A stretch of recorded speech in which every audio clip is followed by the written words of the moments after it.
Em 2016, depois de mais de 2 dúzias de diplomatas americanos desenvolverem uma doença misteriosa chamada Síndrome de Havana, alguns funcionários do governo suspeitam de uma arma ultrassônica. Mas o engenheiro de segurança informática, Dr. Kevin Fu, tem uma teoria mais surpreendente. O meu laboratório utiliza sinais analógicos para invadir sistemas de computador com lasers, acústica e ondas sonoras. Em outras palavras, o Dr. Fu é especializado em hackear alguns de nossos eletrônicos mais sensíveis para identificar falhas de segurança e proteger contra elas.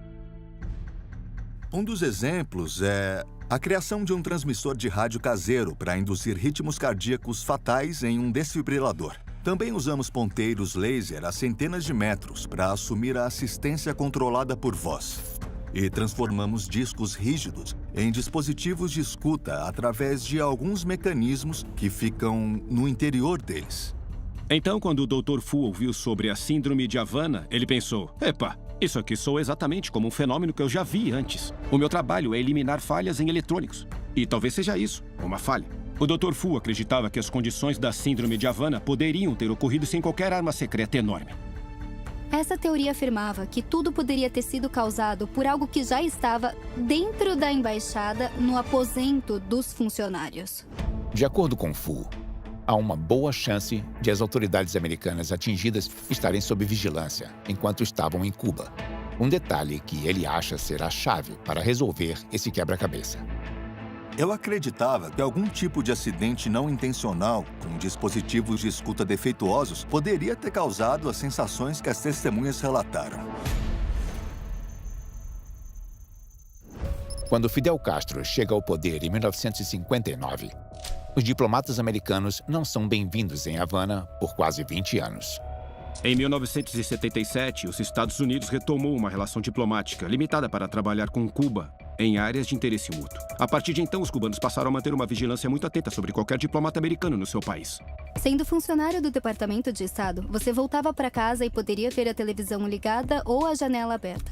E talvez pensasse, o que está acontecendo? E aí percebia que os espiões cubanos queriam que você recebesse a mensagem de que se você achasse que estava sendo vigiado, provavelmente estava.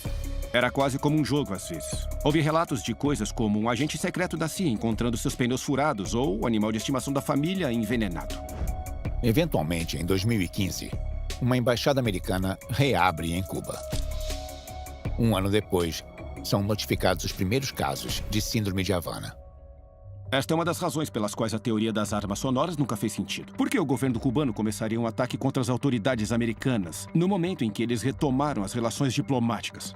Simplesmente não faz sentido. Não quer dizer que os cubanos deixaram de espiar os americanos. Todos espiavam uns aos outros e encontravam os dispositivos o tempo todo. Então, quando olhamos para o que as testemunhas relataram sobre as sensações em Havana, debatemos sobre todos os tipos de diferentes condições que poderiam fazer com que um dispositivo de escuta produzisse os mesmos sinais que as testemunhas ouviram. Para realizar uma operação de espionagem, não se pode simplesmente ligar uma câmera escondida ao Wi-Fi. Isso tem que ser feito de uma maneira totalmente imperceptível. Uma forma dos dispositivos espiões transmitirem informações secretamente é através da faixa de frequência ultrassônica. A tecnologia de ultrassom é mais comumente usada em aplicações de saúde, detectores de movimento e repelentes de pragas. É geralmente considerada inofensiva. Mas a equipe do Dr. Fu descobriu um cenário no qual os transmissores ultrassônicos podiam se tornar perigosos. Existe um fenômeno interessante quando dois sinais interferem entre si para criar um terceiro tom. Chama distorção de intermodulação. Ou seja, embora o ultrassom não seja audível e tenha sido projetado dessa forma, se dois transmissores ultrassônicos se unirem e se cruzarem no ar, eles poderão produzir um subproduto bastante audível ao ouvido humano. A equipe do Dr. Fu é capaz de replicar esse fenômeno, criando o mesmo som metálico gravado por diplomatas americanos.